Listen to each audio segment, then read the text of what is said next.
ನೀನೆಂತ ತಿರುವಿನಲ್ಲಿ ನುಸುಳಿ ಬದುಕಿದರು ನಾಯಿಯಾಗಿ ಬಂದು ಬೀಳುವ ಈ ಶ್ರೀಮಂತ ಬರ್ತಾವರ ಕಾಲಡಿಯಲ್ಲಿ.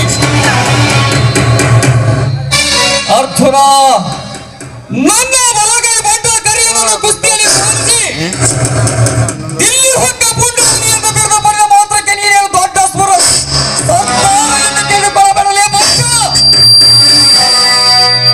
ಈ ಪ್ರತಾಪ ಮನಸ್ಸು ಮಾಡಿದರೆ ಕ್ಷಣದಲ್ಲಿ ಹೆಣವಾಗಿ ಬೀಳುವೆ ಈ ಪ್ರತಾಪನ ಎಡದ ರಾಶಿಯ ಕೊಟ್ಟೆಯಲ್ಲಿ. ಈ ಪ್ರತಾಪ್ ಬರೇ ಕಾಲಿನಿಂದ ತೋರಿಸಿದರೆ ಸಾಕು, ತಲೆಯ ಮೇಲೆ ಹೊತ್ತುಕೊಂಡು ಕೆಲಸ ಮಾಡುತ್ತಾರೆ ಈ ಊರಿನ ಜನ. ಅರ್ಜುನ, ರಾಮ ಲಕ್ಷ್ಮಣಕ್ಕೆ ಬಾಳುತ್ತಿರುವ ಅಣ್ಣ ತಮ್ಮಂದಿರ ಮಧ್ಯೆ ಬೆಂಕಿ ಹಚ್ಚಿ ಕೊನೆಗೆ ಬೀದಿ ಭಿಕ್ಷಕರನ್ನಾಗಿ ಮಾಡಿ ರಾಜಪುರಿ ಮಾವಿನಹಳ್ಳಿಯಂತಿರುವ ನಿಮ್ಮ ಅತ್ತಿಗೆ ಮಕ್ಕಳನ್ನು ನನ್ನ ಕೈವಶ ತೆಗೆದುಕೊಂಡು ಹಂತವಾಗಿ ನಿಮ್ಮನ್ನು ಕಂತ್ರಿನಾಯ್ತಾ ನೋಡಿ ನಿಮ್ಮೆಬ್ಬರ ರಮಾನಕ ದರ್ಶನಕ್ಕೆ ಕಳಿಸಾಗಿದ್ದಾರೆ. ನನ್ನ ಹೆಸರು ಪ್ರತಾಪನಿ ಅಲ್ಲ. ಚಂದ, ಲೇ ಚಂದ, ಬಂದಿರಿ ಬರ ಅಲ್ಲಲ್ರಿ ಬಂದೆ. ಆ ವೃದ್ಧನಿಗೆ ಕೊಟ್ಟ ಸಾಲ ವಸೂಲಿ ಮಾಡಿಕೊಂಡು ಬಂದಿರ್ವಿಯೋ? ಅವ್ರ ಮನೆಗೆ ಅವರು ದುರ್ಗವ್ವಗಳನ್ನ ಸತ್ತು ಬಿಟ್ಟಿದ್ರಿ.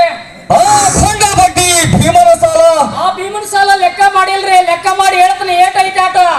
ಲೇ ಹರಂಕೋರ, ಬರೀ ನಿನ್ನ ನಿಧಾನಗಳತ್ತಲ್ಲ, ಎಷ್ಟಿದೆ ನೋಡು.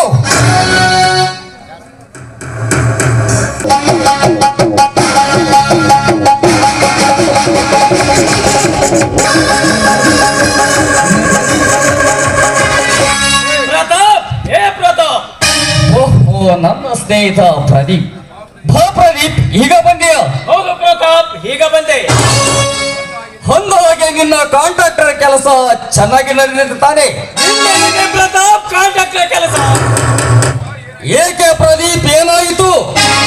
ಗಡಿಯಾಗ ಮುಸಿಗಿನಲ್ಲಿ ಸರಿಯಾದ ಸಿಮೆಂಟ್ ಹಾಕಲ್ಲ ಎಂದು ಸಿಮೆಂಟಿನಲ್ಲಿ 6 ಮನೆ ಕಲಬೆರಕೆ ಮಾಡಿ ಬಿಲ್ಡಿಂಗ್ ಕಟ್ಟಿಸುತ್ತಾನೆ ಎಂದು ಸುಳ್ಳು ಕೇಸು ಹಾಕಿ ಲೈಸೆನ್ಸ್ ಕಸಿದುಕೊಂಡು ನನ್ನನ್ನು ನಿರುದ್ಯೋಗಿಯಾಗಿ ಮಾಡಿಬಿಟ್ಟರು. ಹಾಗಾದರೆ ಮುಂದೆ ಏನು ಮಾಡಬೇಕೆಂದಿರುವೆ? ಎಲ್ಲಿ ಆದರೂ ಒಂದು ಉದ್ಯೋಗ ನೋಡಿಕೊಳ್ಳಬೇಕೆಂದಿದ್ದೇನೆ. ಆದರೆ ಎನ್ನುವ ಮಾತೇಕೆ ಪ್ರದೀಪ್? ನೀನು ತಪ್ಪು ತಿಳಿದುಕೊಳ್ಳುವುದಿಲ್ಲ ಎಂದರೆ ನನ್ನದೊಂದು ಮಾತು. ನೋಡು ಪ್ರದೀಪ್, ದೇವರು ನನಗೆ ಸಾಕಷ್ಟು ಆಸ್ತಿ ಅಂತಸ್ತು ಕೊಟ್ಟಿದ್ದಾನೆ. ನನಗೂ ನನ್ನ ತಂಗಿಯನ್ನು ಬಿಟ್ಟರೆ ನನ್ನವರು ಎನ್ನುವರು ಯಾರು ಇಲ್ಲ. ನೀನು ನನ್ನ ಒಡ ಹುಟ್ಟಿದ ಮಿತ್ರನಾಗದೆ ನನ್ನ ಸೋದರನಾಗಿ ನನ್ನ ಆಸ್ತಿಯ ಬರವನ್ನು ನೋಡಿಕೊಳ್ಳುತ್ತಾ ಈ ನನ್ನ ಮನೆಯಲ್ಲಿ ಇದ್ದುಬಿಡು, ಏನಂತೀಯ? ಪ್ರತಾಪ್, ನಿನ್ನ ಇಷ್ಟದಂತೆ ಆಗಲಿ.